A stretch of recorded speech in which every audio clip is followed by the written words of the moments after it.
Morten left talking about moneyness. And I really liked how he has discovered this term, because it's something I discovered myself many years ago when I did my master thesis on Bitcoin. When I dug into the different theories around what is money, the different schools of thought, and tried to use those schools of thought to shed light on Bitcoin.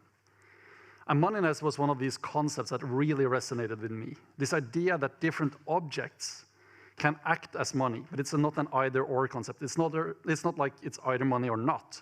It can act as money in certain relations. Within Norway, Norwegian kroner acts very well as money. But try to travel to another country, and your Norwegian kroner has zero moneyness. You can't use Norwegian kroner. You have to exchange it into the local currency in that social context where you are. So this tells me, or us for them, that money is inherently social. Money has never been physical. Yes, you can have a gold bar or a gold coin, which is a physical representation. But the money concept has always been virtual. It's always been this social idea that this object serves as a record of who has the ability to buy in that social context. Other objects can have the ability to exchange, but money is unique in having the ability to buy. It's always accepted within a social context. And this is very interesting when we look at ownership in more general, which is the topic here, democratic ownership. Because while physical objects, some of them can be owned. I can own a slice of bread, and I can eat it. I can consume it individually. I can own a house and live in it. You cannot own anything digitally without it being in relation to a social context. Take an NFT piece of art. Let's say I buy this token. I hold the private keys. Don't I then own this NFT? Well, in one sense I do. But what happens if the artist remints the NFT and says that that NFT is not associated with me anymore? It could have been because it was reported as stolen or something. Then suddenly, figuring out whether I hold the NFT or not, or whether I hold that piece of art in a sense, all comes down to what people agree on. Some people will probably say, actually, you own the original. The artist tried to deceive you by reissuing a new NFT later, minting it on another chain, for instance. While others might follow the artist and say, well, actually, it's the artist that has the definition power here. So all of these virtual things that we can own are inherently social. And that means that when we talk about blockchains, cryptocurrencies, Web3, we cannot only look at it from a technological point of view. We cannot only look at this as something that will only kind of make certain processes a little bit more efficient, a little more faster, a little more convenient. We also have to look at it from a social point of view and ask ourselves, how does these technologies enable us to interact in different ways? Or do they enable us to interact in different ways? And I very much believe that they do. I want to ask the question not how the internet will change with Web3, but rather how the world potential will change with Web3. Because I believe that what we're seeing now is the next phase of the internet, making it that much more powerful such that it can really start penetrating society more generally. In the cryptocurrency space, a lot of people talk about Bitcoin as only money, and then they want to speak about some other fancy use case. Being an economist, when you say only money, that's outrageous to me. Money is massive. It's one of the biggest use cases we can have. It's one of the most important features we have in society. It's what we exchange every time we do a commercial transaction with someone. Money is really, really big and can really change how we interact between individuals and the states, and between states. And I think that is what we're now starting to see the kind of evolving around cryptocurrencies.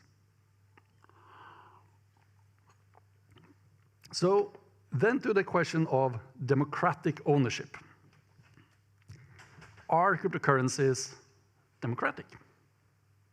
Well, on one side, you could argue they are. a very core democratic principle is equal treatment, equal access. Every individual should have some kind of identical rights, independent of who they are. And with cryptocurrencies, you do.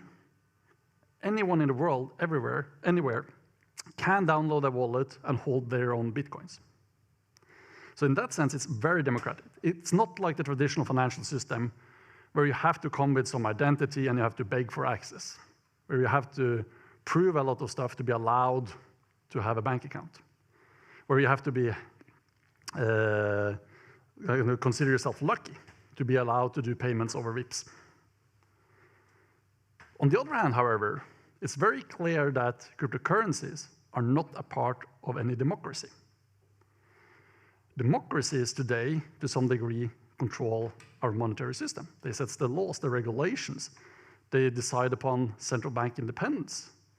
So we can vote as individuals, one individual, one vote, get the politicians we get, and then have the politicians set the kind of laws and regulations for our money. You don't have that for cryptocurrencies. As a system, the cryptocurrencies, the public blockchains, are in their nature both much more technocratic. Those who are pushing these protocols forward are typically those who are more technically capable, and they find ways to kind of push the development. And it's also very kind of capitalistic, anarcho-capitalistic. It's very much kind of $1, one vote. In the consensus mechanism of Bitcoin, it's how much hashing rate you have, which is kind of this mining processing capacity. In other words, how many dollars did you have to buy electricity and hardware that influences to a large degree how much say you have in the consensus mechanism of Bitcoin. So yes, it's democratic, it's equal access, but it does not push democracy as a system. In fact, it's potentially something that can undermine democracies, enabling the individuals to bypass the nation state. Let's see. But while a lot of the focus on this ability to bypass tends to center on the negative, that criminals can use this, that we have to regulate it, we have to put all of these regulations on it, so we get it tamed. There's also a lot of positive aspects that is important to be aware of. One thing that is now possible is for people to sell their labor to anyone in the world if they can deliver the service digitally. The internet made it possible to share information to anyone in the world, anywhere. But without cryptocurrencies, it was really hard to get paid. The service providers that would allow you to get paid were centralized, and you had to ask for permission. Meaning that if you're a software developer from, say, Bangladesh, it's very hard for you to be able to develop a web page for someone in Venezuela and get paid, because the payment providers wouldn't allow both of you to operate on the same platform. Now you can get paid in Bitcoin, or in a stablecoin for that matter, and it happens. This means that now people can truly own their own labor and sell it to whom they will. They don't have. So what the internet has done, it has brought down distance as an important social barrier. Historically, our social networks, our social kind of layers of interaction has been built around geography. Distance has been expensive. On the internet, we can have communities that are fully virtual, which are some people here in Norway, some in the States, some in Canada, some in South Africa, and these people can find each other and interact virtually. Now they can interact not only exchanging information, but also exchanging value, and that is very profound. And they can not only exchange money, they can also own their own identities, anchored into the blockchains, not having to rely on centralized third parties. So what we're seeing is kind of a virtual world emerging, replicating a lot of what we have in the physical world, but really breaking down distance as an important construct for social networks. And I believe it's the openness which is the key to why the kind of Web3 blockchain space really will be transformative for society. Because it's the openness that allows for permissionless innovation. I think the main reason the internet has been such a great success is open source innovation, where anyone can participate, they can test out their ideas, and a lot of them are really bad. And then evolution makes it such that the most powerful ideas, those that have a market fit, survive. But not only those, you can have a long tail of niche ideas that also survives. You can have small, strange communities. On an open platform, the minimum viable market size is 2. If I and one other person wants to interact in a certain way, we can. If I want to use VIPs to facilitate a payment flow for me, for instance, if I were to sell solar power from my house to my neighbor, I would have to ask them for permission. And they would, as I've said many times on stage before, they would either laugh at me or acquire me if they thought the market potential was large enough. But with these open source forms of money, I don't have to ask for permission. I can just set up a setup which is good enough for me and my neighbor. And maybe it's only the 2 of us who will ever use it. But this platform, which is also what's backing the Bitcoins going into the ETF held by BlackRock, the largest asset manager in the world, will be the same system which will allow me to buy solar power or sell solar power to my neighbor. It's the same system that enables really efficient cross-border payments, utilizing the unique ability of transferring something that's a digital bearer asset. So, talking about solar powers, I actually own some solar panels on a spar shop in South Africa. There's a project called the Sun Exchange, which crowdfunds solar panels. And what is very unique is that they're not crowdsourcing that locally, they're crowdsourcing globally. And since they're using Bitcoin as the payment rail, I could buy solar panels for 4,000 kroner from Norway. They receive the Bitcoin in exchange to local currency. Someone else could also buy some solar panels from Canada, from Korea, from the US, and we all use the same Bitcoin. They only needed one localized exchange partner. When I get my lease paid out, and I'm going to get that for the next 20 years, the amount they're sending is so small that the fees would be like 5 times what I'm receiving had it gone through the traditional banking system. So by going via Bitcoin as this payment rail, it actually becomes possible. And this is happening. And this will allow for much more many more smaller projects like this to survive, to find a niche, to find a following base, and build from there. So, and that, I think, will be very, very powerful. And the core concept that makes this possible is the fact that Bitcoin, in this case, is a digital bearer asset. It's not a claim on anyone. And this is important to understand. If you hold money in your bank, you hold a claim on that specific bank. Regardless of how modern you make that technology, it'll be really hard to move a claim across jurisdictions, because a claim is inherently so linked to the kind of rule of law. To move a claim through jurisdictions, you have to go through what's called the correspondent banking system, a chain of banks that exchange claims on each other, so that the receiving party in the end up with a claim on their local bank.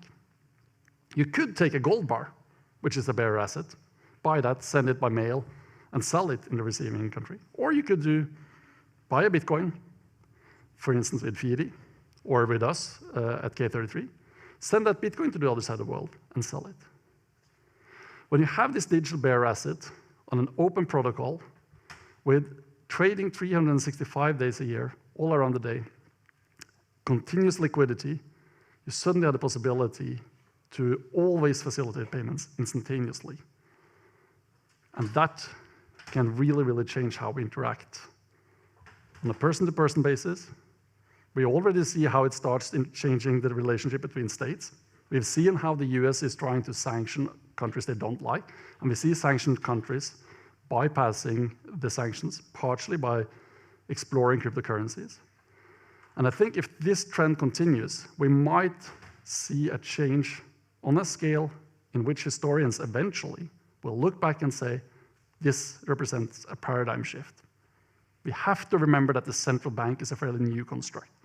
We have to remember that the nation state is a fairly new social institution.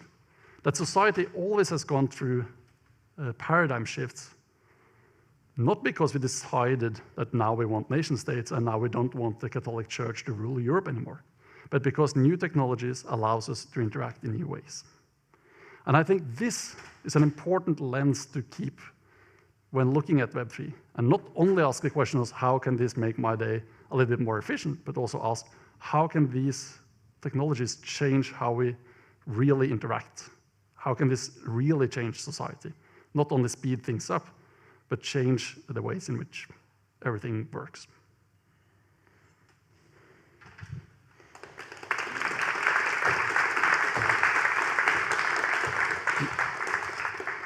Thank you very much, Torbjørn. That was, you really picked up the theme of the day and moved it forward. Not only the internet, but the whole world and the way of life, sort of. That was interesting.